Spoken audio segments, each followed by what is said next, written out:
एक नवी वीडियो दे विच ते अज आपां 85 ते 290 ट्रैक्टर च रिव्यू करवांगे, हल्का फुल्का करांगे। देख लियो तुसीं आपे कंपैरिजन करना वा किहड़ा ट्रैक्टर बेहतर आ जी। इन्नी जेहड़ियां आ चीज़ां वा उही पुरानियां लगाइयां नवियां कीतियां गईयां। कितना प्यारा सिस्टम करके लगाया गया वा, ठीक आ, चैक कर लो। उस तो बाद इधरला चैक कर लो, कितना प्यारा सिस्टम करके दिता गया वा। इधर आ 85 का उही पुराना सिस्टम, इहदा नवा सिस्टम। 85 च कोई वेट नहीं दिते गए, तो इहदे जी वेट 55 किलो का वेट दिता गया। 85 च कोई स्पेसर नहीं पाया गया, इहदे च एक स्पेसर पाया गया। 85 दे विच उस तो अलावा कूलिंग सिस्टम हल्का दिता गया, इहदे च भारा दिता गया।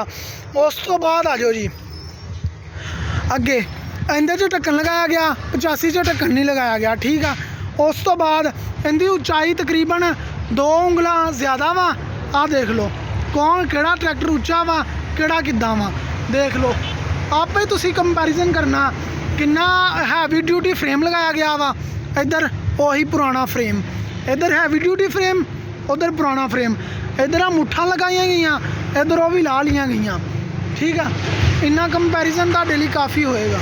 तुसी अगों फेस चैक कर लो, आ 50 आ फेस चैक कर लो, फ्रंट साइज चैक कर लो, इनका साइज चैक कर लो, तुसी आ बाकी चीज़ां चैक कर लियो, ठीक है। ओके हो गया, वीडियो लाइक कर दियो, शेयर